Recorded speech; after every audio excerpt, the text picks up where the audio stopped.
लो बच्चों, let's see the question.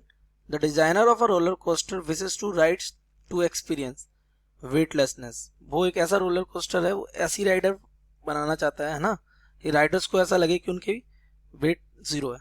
As they round the top of the hill, कहाँ पहुंचे? Hill के top पर. How fast must the car be going if the radius of curvature at the hill top is 20 metre. Let's see the key concept of this question. The key concept of this question is, what is weightlessness?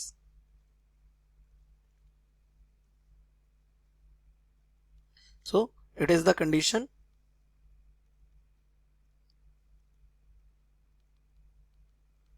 when a person experience its weight to be zero. अपना wait कितना experience करता है? Zero experience करता है एक person, तब उसको हम क्या बोलते हैं? वेटलेसनेस बोलते हैं. ओके, इसमें होता क्या है?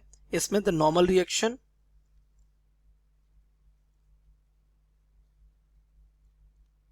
Becomes zero. जो नॉर्मल रिएक्शन होता है वो क्या हो जाता है? जीरो. जैसे मैं आपको बोलूं, अगर एक व्यक्ति कहाँ ग्राउंड पे खड़ा है, इसका मास कहाँ लग रहा होगा? नीचे mg. तो यहाँ से इसको नीचे से ऊपर क्या मिल रहा होगा? एक रिएक्शन मिल रहा होगा जो r होगा. यहाँ से हमारा रिएक्शन किसके इक्वल हो जाता है? mg के इक्वल हो जाता है. लेकिन यहीं अगर रिएक्शन जीरो हो जाएगा तो ये कंडीशन क्या कहलाती है? वेट, ये f, यही क्या हो जाएगी? Weight less simply. ओके, तो बस हमें यही बताना है आपको. तो हमारे वर्टिकल सर्कल में, जैसे कोई भी चीज एक वर्टिकल सर्कल में अगर मूव करती है इस तरीके से,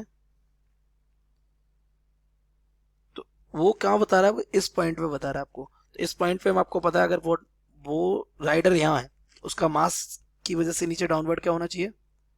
mg. और उसको ऊपर की तरफ क्या लग रहा होगा? एक रिएक्शन लग रहा होगा, ये r.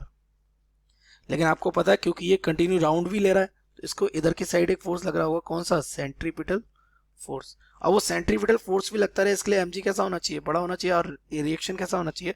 छोटा होना चाहिए, है ना. तो on balancing the force,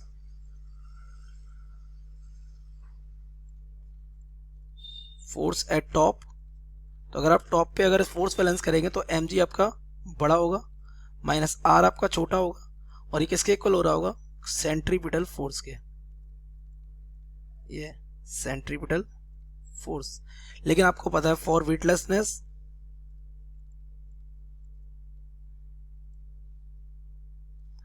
r should be equal to what? Zero. तो यहां से mg किसके इक्वल आ जाएगा? fc. That means the centripetal force. और सेंट्रीपिटल फोर्स का फॉर्मूला क्या होता है बेटा? mv square upon r. तो ये मास से मास कैंसिल हो जाएगा. आपको क्या चाहिए? इसकी कितनी स्पीड से जाएगा, है ना. तो ये v स्पीड से जा रहा है, तो v स्पीड से जाने के लिए इसकी वेलोसिटी v मान ली. तो यहाँ से v स्क्वायर इक्वल क्या हो जाएगा? r जी. अब कितनी रेडियस है उसकी? रेडियस इज 20 मीटर, है ना.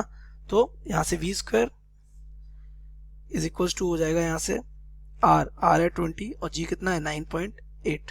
तो यहाँ से v बिकम्स अंडर रूट के अंदर, ये हमारा हो जाएगा कितना? ये हो जाएगा 98 और 2. तो यहाँ से हम इसको लिख सकते हैं 98 इंटू 2, और we can write it as, इसको 90 लिख सकते हैं 49 into 2 into 2.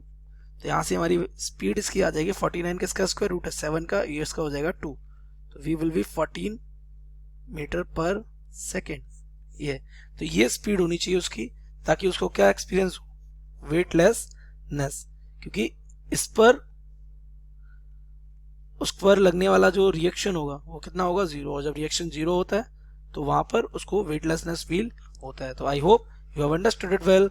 Best of luck.